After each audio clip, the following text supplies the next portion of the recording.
Sí, aviam, és clar que a mi m'agrada molt que vingui el turisme. O sigui, jo crec que una ciutat amb turisme és una ciutat esplendorosa, esplèndida i acollidora i plena de coses que el turisme fa que vingui, no? Però clar, s'ha de gestionar bé. S'ha de gestionar bé perquè sigui sostenible, perquè aquest turisme a la ciutat no destrueixi allò que és propi de la ciutat. És una mica el que està passant ara, no?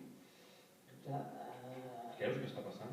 Sí, sobretot perquè el turisme a Barcelona s'està centrant en 3 o 4 punts, bàsicament Ciutat Vella, i que per tant automàticament surten tots uns contingents al voltant d'això, des de les plantes baixes, la modificació dels usos de les plantes baixes per usos més turístics, des dels souvenirs, des d'una quantitat d'usos que estan fent fora moltes de les botigues que estaven funcionant i que estaven molt bé i que donaven el caràcter concretament a la Rambla, per exemple.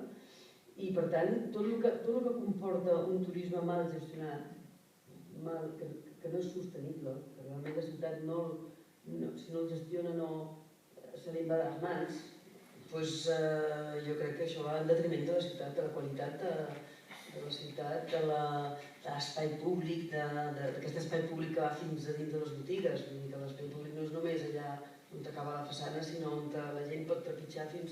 Doncs clar, això és el que fa la nostra ciutat, les nostres ciutats, diguem, totes les ciutats les fa aquest espai públic.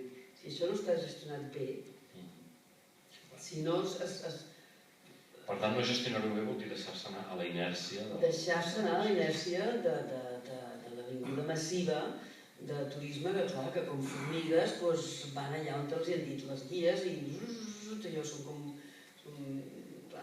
I aleshores sempre surten els que estan a la guait que aquí hi ha negoci i que per tant surten tots el que ve, que són moltíssimes coses, des de la neteja fins al tema de les plantes baixes.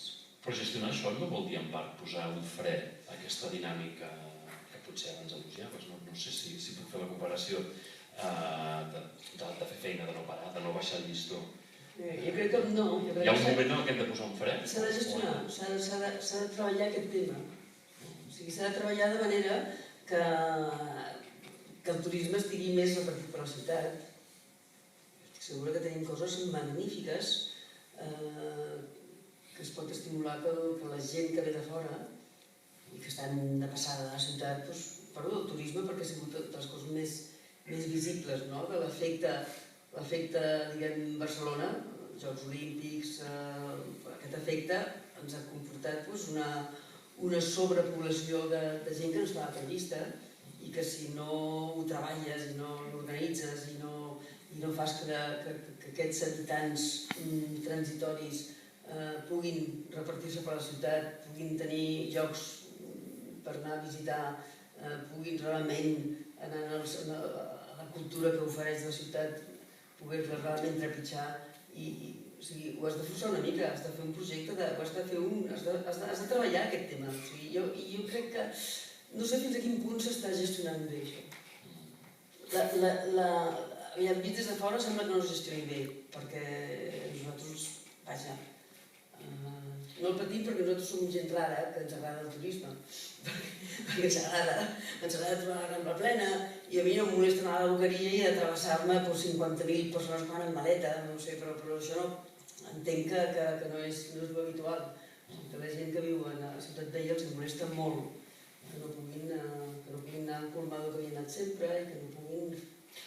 Però d'altra banda, l'altre risc potser està en l'altre extrem, amb l'excés de regulació, possiblement una de les virtuts, el que també va convertir Barcelona en referència, és que a Barcelona hi passen o hi passaven més coses, però coses més enllà de la norma o de la cosa establerta o de l'oficialitat, és a dir, un espai en el que l'existència d'un espai públic en el qual es facilita que la ciutadania faci coses, passen coses creatives.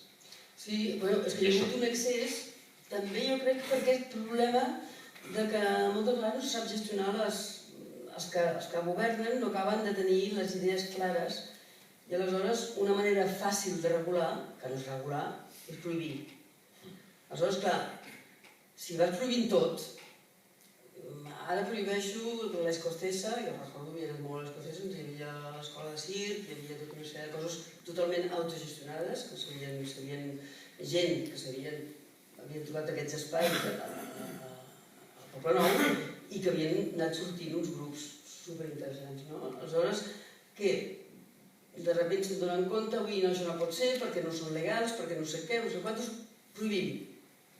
Aleshores, clar, jo en aquell moment que estava acostumada a anar a Holanda, que és el país més permissiu, i que tenien totalment gestionat el tema de les activitats esporàdiques que puguin formar una ciutat, a base de deixar unes llistes d'espais que estaven disponibles perquè estaven amenaçats que tenien que tirar-los a terra, perquè hi havia un pla urbanístic que els afectava, per que sigués, i la gent anava allà i mirava i deia, escolta, això puc estar aquí un any, doncs cap allà, amb un grup de treball i ens anem a treballar allà.